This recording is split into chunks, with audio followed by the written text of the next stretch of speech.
à tous, je suis ravie de vous retrouver aujourd'hui pour un nouveau podcast dans la série du B.A.B.A. de la magie.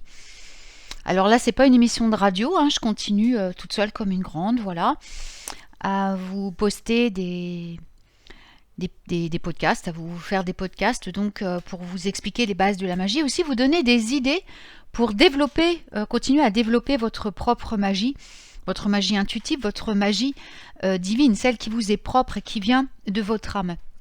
Aujourd'hui, je vais vous parler des tarots et des oracles. Alors, il y a évidemment une foule de livres, de sites, tout ça, qui peuvent vous parler, qui vont vous dire ce qu'est un oracle, ce qu'est un tarot. C'est pas le thème de ce podcast. Dans ce podcast, je vais vous expliquer comment vous pouvez vous-même créer votre propre oracle pour continuer à respecter ce cheminement durant lequel vous allez trouver votre voie magique et devenir votre source d'inspiration. Vous vous reliez à votre source, à votre essence divine pour trouver votre véritable chemin initiatique, votre chemin magique et développer votre magie propre. Alors, qu'est-ce qu'un jeu d'oracle? Déjà, un oracle, ça tout le monde le sait, enfin, j'espère. C'est une série donc de cartes avec bien sûr des images, des représentations, des dessins, des photos, enfin bref, des illustrations ou simplement des mots qui peuvent être donc utilisés pour la divination, mais également pour l'établissement de vos buts, de certains objectifs, pour vous remettre sur le droit chemin, parfois pour vous remonter le moral, et principalement pour vous connecter avec votre intuition ou avec les êtres de lumière, donc les puissances supérieures. Bien entendu, chaque jeu d'oracle va comporter un thème, et là, vraiment, tout est permis. Il existe une variété infinie de jeux d'oracle, avec également une variété infinie de thèmes, qui peuvent être, par exemple, les phases lunaires, les animaux, les anges, les archanges, les fleurs, certains archétypes, les maîtres ascensionnés, je ne sais pas, les oracles sur la forêt, les oracles sur les elfes, les oracles de sorcières, bref, il y a toute une flopée de thèmes possibles et exploitables pour un jeu d'oracle. C'est pour ça que ce qui est formidable, c'est qu'en fait, chacun peut trouver ce qui résonne le plus en lui. La beauté de cette diversité, en fait, nous montre qu'il est également très facile, en fin de compte, de créer notre propre jeu d'oracle. Tout est permis. Rappelez-vous, et c'est vraiment quelque chose de super de pouvoir travailler après avec un support que l'on a créé nous-mêmes, donc qui résonne complètement avec notre moi, quoi. Alors, un peu de créativité, d'imagination, quelques fournitures de beaux-arts, et nous allons être prêts pour commencer à créer un magnifique jeu d'oracle, totalement personnalisé et surtout parfaitement adapté à vos besoins. Alors déjà, on va faire un petit point d'éclaircissement, c'est en quoi les jeux d'oracle sont différents des jeux de tarot. Alors, les jeux d'oracle diffèrent des jeux de tarot de 3 manières principales. D'abord, traditionnellement, je dirais, un jeu de tarot contient 78 cartes. Lui, l'oracle, peut contenir n'importe quel nombre de cartes. Les jeux de tarot ont des cartes d'arcanes majeures et des cartes d'arcanes mineures, et qui sont divisées elles-mêmes en 4 couleurs. Un jeu d'oracle peut être structuré de la même manière, mais il n'y a pas de règles définies autour de lui. Et généralement pour l'oracle, c'est plutôt le thème que nous avons choisi qui va dicter la structure des cartes elles-mêmes. Ensuite, les cartes de tarot sont généralement lues en plusieurs parties. Les cartes d'oracle ont tendance à être lues une carte à la fois. Bien que ces jeux à plusieurs cartes, donc comme on utilise pour le tarot, ces lectures à plusieurs cartes soient également utilisées pour l'oracle, mais plus occasionnellement, on dira. Alors, pourquoi? Maintenant, on va voir quelle est l'importance? Pourquoi créer votre propre oracle? Alors déjà, peut-être parce que vous avez expérimenté de nombreux oracles que vous avez achetés et que votre instinct, votre intuition vous pousse à créer le vôtre. Ou peut-être que vous travaillez sur un objectif et que vous désirez avoir un oracle qui va vous parler directement pour vous permettre d'atteindre cet objectif, d'atteindre vos rêves, vos espoirs d'une manière plus directe. Bref, quelle que soit la raison, n'hésitez pas. Il y a quelque chose de merveilleux de créer un support magique qui soit inspiré par votre propre intuition, par votre volonté. Parce que l'intention, c'est je dirais, l'ingrédient secret, hein, c'est la sauce magique qui lie tout, quoi. Derrière les sorts, les outils magiques. Et quand vous créez quelque chose à partir de votre intuition, de quelque chose qui va germer depuis votre essence divine, eh bien, elle est suralimentée et boostée, bien sûr, par votre pouvoir personnel.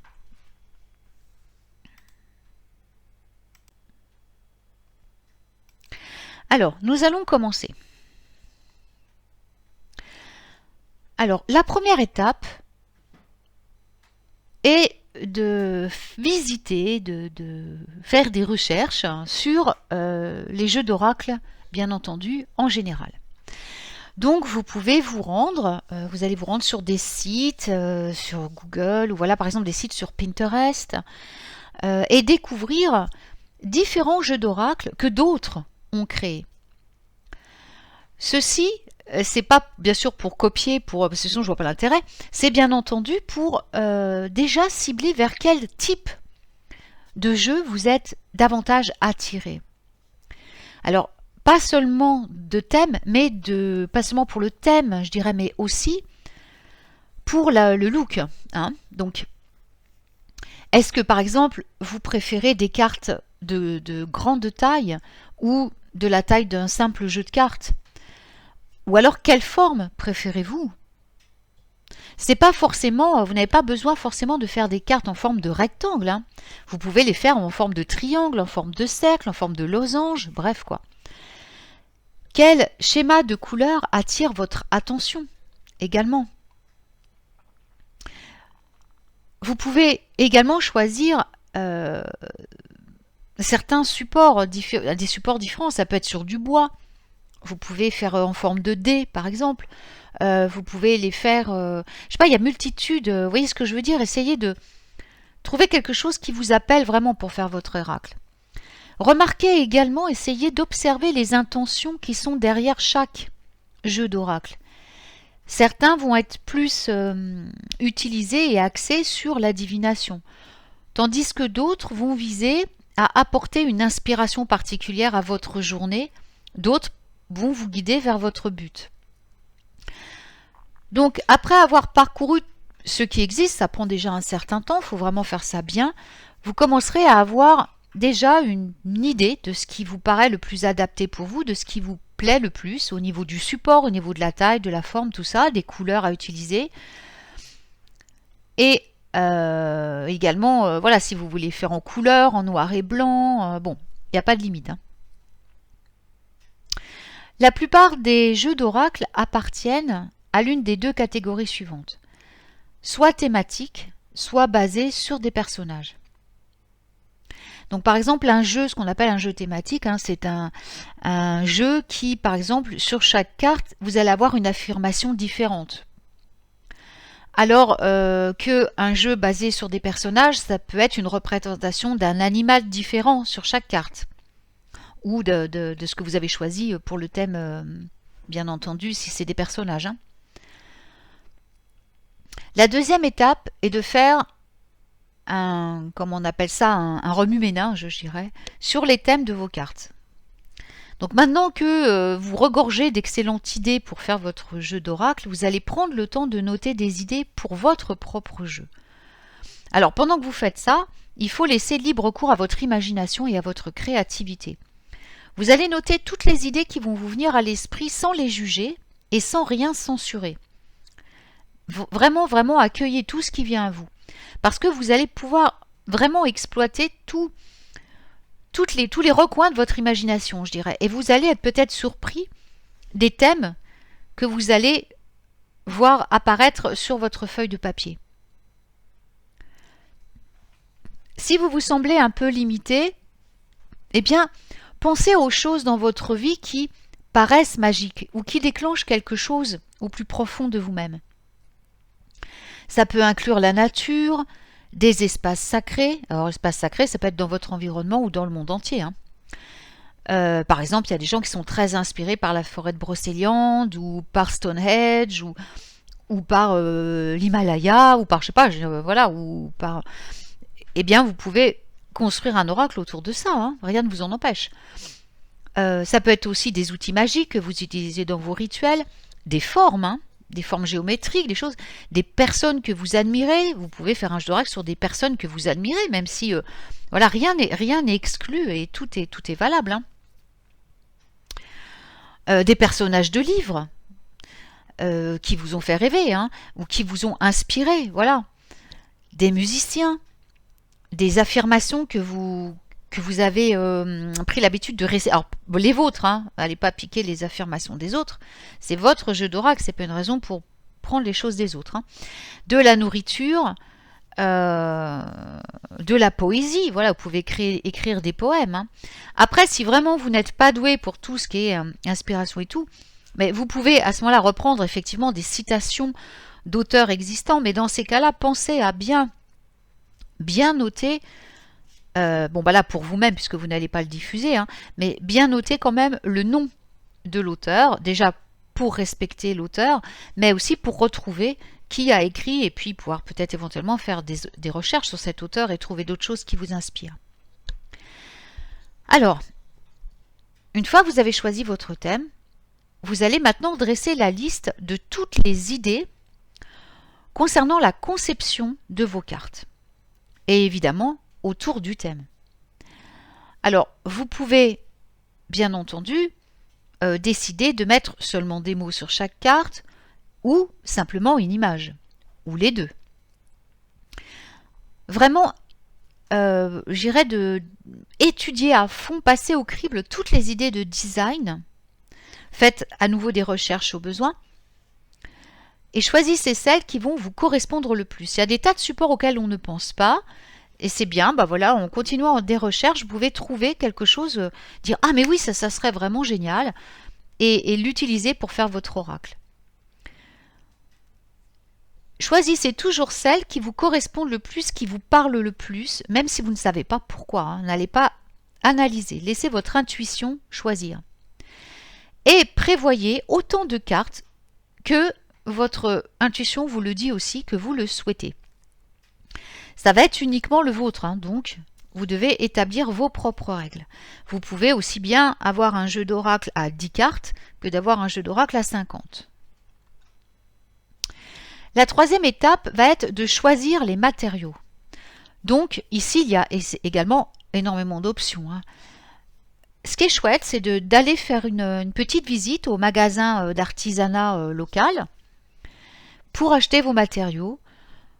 Comme ça vous donne encore plus d'idées. Ou sinon, eh bien, si vous n'avez pas beaucoup de sous, eh bien, utilisez ce que vous avez sous la main. En tant que sorcier, sorcière et magicien, nous sommes des gens qui sommes pleins de ressources. Et c'est vraiment sympa aussi d'aller chercher dans la maison des fournitures qui vont vous servir de base et qui ne sont pas conventionnelles. Alors, je vais vous donner quand même un exemple pour la conception avec ce qui est le plus classique, c'est-à-dire des cartes, sous forme de cartes. Alors, ce qui est sympa, voilà, vous pouvez faire un jeu un peu plus classique, donc avec des cartes. Je vous conseille de trouver des cartes de correspondance. Donc ces cartes de correspondance, vous savez, c'est ces petites cartes en Bristol là qu'on utilise pour envoyer. Elle les enveloppe avec. Donc en général, c'est plutôt les prendre. Il y en a qui sont avec les enveloppes incluses, mais il y en a qui ont le Bristol puis à côté les enveloppes. Donc vous pouvez utiliser ça. Elles ont une taille idéale. et elles sont beaucoup plus solides que du papier ordinaire. Et puis bien sûr, elles sont déjà à la forme requise, donc vous n'avez pas besoin de recouper. Vous pouvez sinon utiliser un bloc de papier cartonné, donc pour tracer les cartes sur ce papier et découper chaque carte à la taille que vous souhaitez. Donc là, vous pouvez avoir beaucoup plus de liberté avec des formes et les tailles que vous avez choisies. Hein.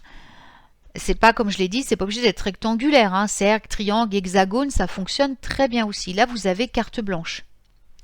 Vous pouvez également récupérer des cartons qui proviennent de boîtes de céréales, des boîtes, vous voyez, ces cartons très minces et fermes qui feront également une bonne base pour faire vos cartes. Et c'est une façon de recycler aussi des choses que vous avez dans votre maison. Donc après, vous pouvez peindre sur le carton avec du blanc. Ensuite, ça vous fait donc une carte vierge pour après créer votre décor.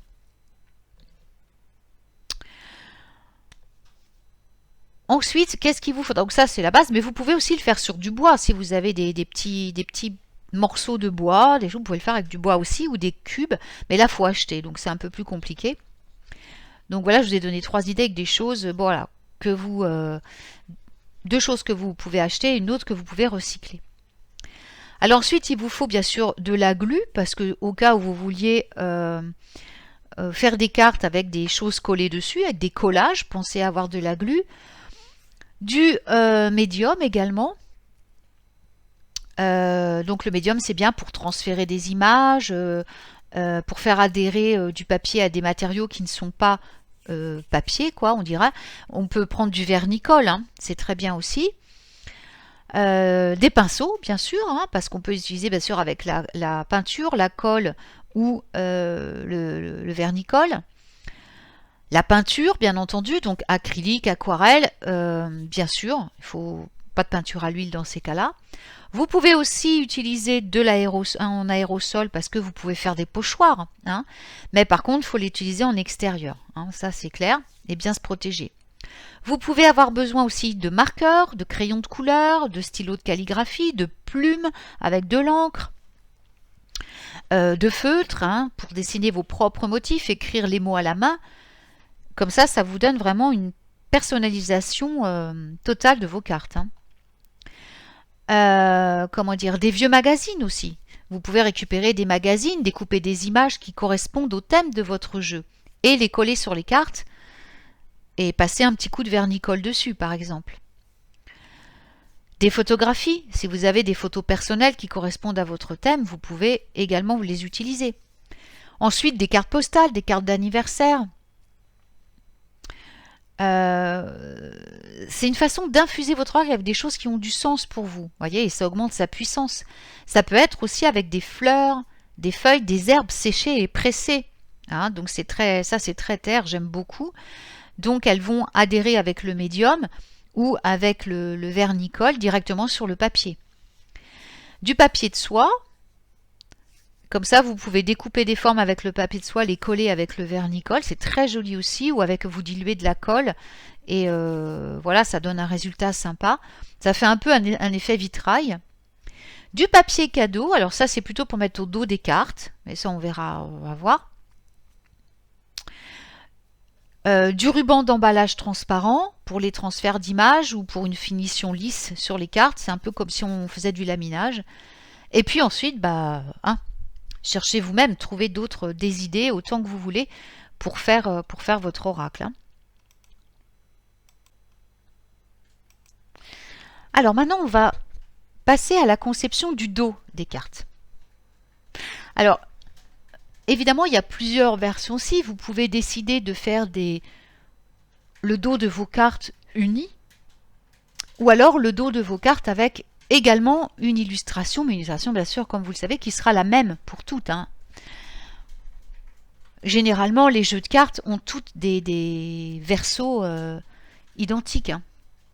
L'avantage de ça, de cette version, c'est que, bien entendu, vous ne pourrez pas reconnaître vos cartes quand vous faites une lecture. C'est quand même, si vous faites des dos de cartes différents, au bout d'un moment, vous allez savoir, c'est pas bon, parce que pour tirer votre carte, je veux dire, vous reconnaîtrez, vous allez reconnaître quelle carte c'est et ça peut vous influencer. Donc je vous recommande pas ça, même s'il y a certaines personnes qui aiment bien. Moi, je le recommande pas parce que ça risque de vous influencer pendant les lectures. Il faut absolument que quand vous tiriez vos cartes, vous laissiez à nouveau je veux dire, votre instinct vous guider et non pas un truc que vous aurez fait avant et qui va vous aider à reconnaître cette carte. Alors, pour obtenir le look uniforme, vous pouvez utiliser des pochoirs, du papier de scrapbooking. C'est très chouette, ça j'aime beaucoup parce que ça donne une jolie finition. Le scrapbooking, c'est vraiment génial. Ou du papier cadeau, si vous n'avez pas de sous pour acheter du papier de scrapbooking, qui est quand même, j'avoue, assez onéreux. Ou des morceaux de ruban adhésif, ou simplement un papier craft uni, voilà, si vous n'avez rien d'autre. Alors, si par contre, vous voulez vraiment faire un jeu qui comporte un dos différent pour chaque carte, c'est amusant à faire, c'est pas traditionnel, mais dans ces cas-là, ce que je vous recommande, c'est quand vous faites vos tirages, faites-le les yeux fermés, bien entendu, pour ne pas être influencé par la carte. Par contre, ce qui est amusant, c'est si vous faites tirer les cartes à quelqu'un d'autre, de voir vous saurez déjà ce que la personne a choisi sans même retourner, donc c'est rigolo, quoi. Donc ce qui est intéressant aussi de remarquer, c'est justement quand vous faites tirer des gens avec des jeux d'oral comme ça qui ont des dos différents, c'est que vous allez remarquer, suivant les personnes, qu'elles vont être plus attirées forcément par les dessins qui sont dessus, et vous allez voir ce qui va plus les attirer par rapport à leur lecture, et ça peut être très intéressant d'observer ça aussi. Donc c'est une expérience aussi intéressante, c'est pour ça que vous pouvez en fin de compte faire comme vous voulez, mais n'oubliez pas bien sûr de bien fermer les yeux dans ces cas-là si c'est vous qui tirez les cartes. Vous pouvez également faire quelque chose qui est très sympa et qu'une amie à moi fait, une amie américaine, qu'elle m'a montré, c'est génial. C'est un tissage de papier, c'est très joli. Donc elle a pris 2 morceaux de papier de couleur, donc de la même taille les deux, et elle les a coupés en lanières. Puis elle va les tisser en fait, et les fixer ensuite sur une surface plane avec du ruban adhésif. Et évidemment, quand elle a tissé, donc vous voyez, vous mettez les bandes côte à côte, ensuite vous faites du tissage, vous passez en dessous l'une, au-dessus de l'autre, en dessous de l'une, au-dessus de l'autre. Ensuite, ça fait donc comme un damier. Alors vous pouvez mettre le damier droit, vous pouvez le mettre en losange, enfin vous pouvez après, c'est à votre imagination aussi, la largeur des bandes, vous le faites comme vous voulez, et vous le collez au dos des cartes. Ça donne un très beau résultat. Ensuite, nous allons, bien sûr, le verso, c'est le plus facile. Maintenant, la 5e étape, ça va être de concevoir le recto de vos cartes.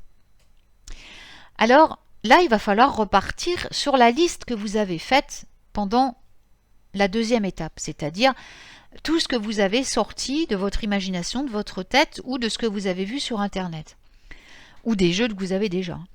Alors, ressortez cette liste et examinez-la bien. À chaque idée, attribuez un design, je sais pas comment, oui, pour chaque thème que vous avez choisi, essayez de vous projeter dans le design qui pourrait correspondre à chaque carte. Si c'est trop compliqué, passez à l'idée suivante. Alors, bien sûr, comme je disais, vous pouvez utiliser le support de votre choix pour concevoir et décorer vos cartes. Mais n'oubliez surtout pas que ça doit être la chose que vous devez surtout vous souvenir quand vous créez votre oracle, c'est que vous devez pouvoir le mélanger, le mixer facilement pour votre tirage.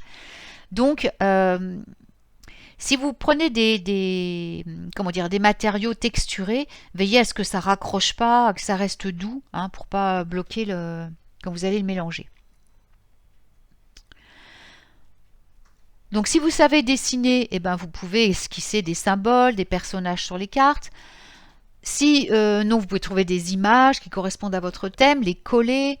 Bref, vous pouvez utiliser tout ce que vous voulez comme support. Vous découpez donc dans des magazines, vous imprimez des trucs sur Internet, vous les collez, bref.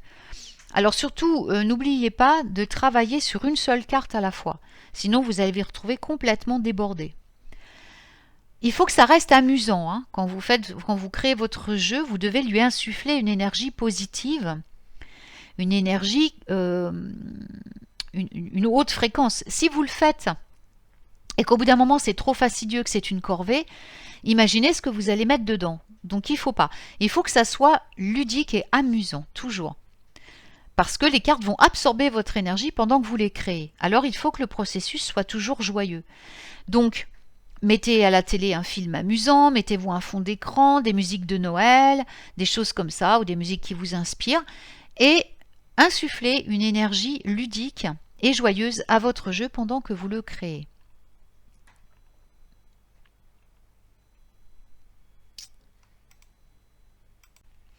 Alors à présent, nous allons passer à ce qui est le plus amusant à mon sens, c'est de créer la signification, bien sûr, de chaque carte.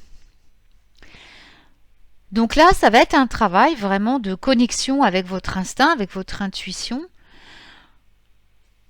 Donc, je vous conseille, avant d'aborder cette étape, qui est pour moi la plus amusante, certes, mais aussi la plus importante, bien entendu, c'est pour pouvoir vous connecter à fond, et bien prendre le temps de vous préparer à cette étape. Donc ce que vous pouvez faire, c'est déjà procéder comme pour un rituel, je dirais, parce que c'est quasiment un rituel que vous allez effectuer. Donc on va se préparer. On va aller prendre une bonne douche ou un bain. Voilà, alors là on prend son temps, on prend soin de soi, hein, voilà, on reste le temps qu'il faut, on se purifie, ensuite on peut enfiler des jolis vêtements, voilà, on peut se mettre à l'aise, et puis préparer aussi l'ambiance de la pièce, allumer des bougies par exemple, faire brûler de l'encens ou des huiles essentielles, se mettre une petite musique d'ambiance, et on va pouvoir débuter la création des significations de chaque carte. Donc une fois que vous avez créé votre ambiance, eh bien on va rassembler toutes les cartes qu'on a dessinées, qu'on a terminées, hein. Et là il va falloir prendre le temps de se connecter avec chacune d'elles. Donc vous allez prendre bien entendu une carte à la fois et vous allez concentrer toute votre attention sur cette carte. Observez déjà ce que vous avez fait, les dessins, les motifs, les schémas que vous avez fait, le support, vous touchez votre support, vous voyez les images, tout ça, et ensuite, une fois que vous avez bien mémorisé tout ça, vous allez fermer les yeux, et là, vous allez ressentir l'énergie que cette carte vous apporte. Comment est-ce que vous vous sentez? Quelle émotion votre carte suscite immédiatement? Il ne faut pas réfléchir, hein, c'est vraiment intuitif. Ensuite, vous allez ouvrir les yeux à nouveau et réexaminer les détails de la carte. Remarquez maintenant quelles pensées vont flotter dans votre esprit, vont venir à vous. Une fois que vous avez tout ce mélange dans votre esprit, donc des émotions qu'elle a suscité les yeux fermés, de ce qui est venu à votre esprit et des émotions qu'elle suscite les yeux ouverts, eh bien posez-vous la question, que signifie cette carte? Et immédiatement, notez toutes vos observations et continuez à créer donc les significations pour chaque carte en fonction des notes que vous allez prendre. Donc ça veut dire que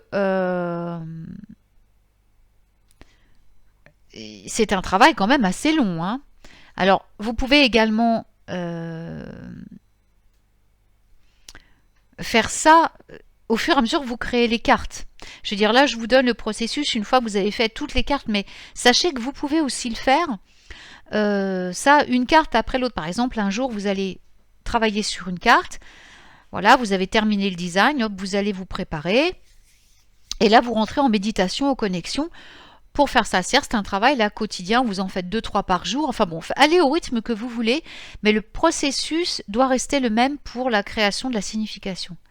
Alors, il peut apparaître toutes sortes d'idées d'associations de signification, mais notez-les. Les idées peuvent même venir de la signification, bien entendu, au moment où vous créez le dessin, on est bien d'accord. Donc, gardez à l'esprit de toujours noter immédiatement et d'une façon intuitive tout ce qui vient à vous. Vous notez tout parce que ça va être les bases de la signification de la carte, hein. Alors, n'ayez pas peur de modifier aussi les significations au fur et à mesure que vous allez connaître vos cartes. Il ne faut pas réfléchir, il faut vraiment laisser agir son instinct. Mais c'est-à-dire que plus vous allez, alors au début, vous allez avoir terminé, quand vous allez avoir terminé toutes les significations, ce que vous pouvez faire, c'est pendant quelques jours, vous entraîner à faire vos tirages. Et là, vous allez peut-être vous rendre compte, ou reprendre les cartes l'une après l'autre, voyez. Vous allez peut-être vous rendre compte, ah, là, j'aurais peut-être dû mettre ça à la place de ça, et j'aurais peut-être dû écrire ça à la place de ça. Donc, vous pouvez, bien sûr, modifier les significations au fur et à mesure que vous allez connaître vos cartes. Parce que, bien entendu, avant de faire un tirage complet pour vous ou pour d'autres, il faudra que vous les connaissiez bien. Donc, n'hésitez pas à reprendre votre jeu pendant plusieurs jours, plusieurs semaines même, et puis pour bien les connaître avant de commencer à faire des tirages sérieux. Après, vous pouvez commencer à vous entraîner pour des tirages, voir si ça fonctionne, si les significations vous parlent, mais il faut déjà bien les connaître avant de faire des tirages sérieux. Alors ensuite, on va créer une couverture unique, bien sûr, pour votre jeu. Alors, pourquoi? Parce qu'il faut éviter de perdre les cartes, ou de les salir, ou de les abîmer, quand on ne les utilise pas. Donc, vous allez choisir maintenant de quelle manière vous souhaitez les conserver. Alors, vous pouvez les attacher avec un ruban, les mettre dans une pochette que vous allez fabriquer, une pochette en tissu, ou que vous achetez, ou les ranger dans une boîte. Vous pouvez les envelopper dans un chiffon. Pourquoi pas? Et un chiffon, enfin une pièce de tissu, quoi. Tout est possible, ou si vous avez une petite boîte, récupérez une petite boîte, vous avez conçu vos cartes pour qu'elles rentrent dans cette boîte, ben voilà, c'est parfait. Vous pouvez anticiper aussi, dans une trousse, je sais pas, il y a milliers de choses, Et bien sûr, si vous utilisez un support comme une boîte ou quelque chose, ce sera très amusant. Et également de créer la couverture, donc soit reprendre une des cartes qui vous parle le plus, ou qui symbolise le jeu, ou alors créer une couverture propre pour votre jeu de cartes, pour l'emballage pour votre jeu de cartes, pour la boîte de jeu de cartes. Voilà. Donc, lorsque vous connaîtrez bien vos cartes, vous aurez bien révisé pendant plusieurs jours ou plusieurs semaines, on va commencer à découvrir comment utiliser, bien sûr, l'oracle. Donc, essayez, par exemple, de tirer une carte par jour ou de créer des tirages autour du thème de votre oracle. Alors, vous allez voir, au fur et à mesure, vous allez peut-être dire, oh là là, je vais peut-être ajouter une carte, il manque ce truc-là, ça manque. Dans mon jeu, je vais créer une carte supplémentaire. Ou alors, au contraire, d'en retirer. Si vous trouvez qu'il y en a qui font double usage, ou voilà. C'est votre création, et il faut laisser absolument votre jeu d'oracle changer et grandir avec vous. Voilà, j'espère que ce podcast vous aura été utile et que ça va vous permettre de continuer votre apprentissage magique avec vos propres outils, votre propre magie. Voilà. Eh bien, je vous souhaite une délicieuse journée et je vous dis à très bientôt pour d'autres épisodes magiques.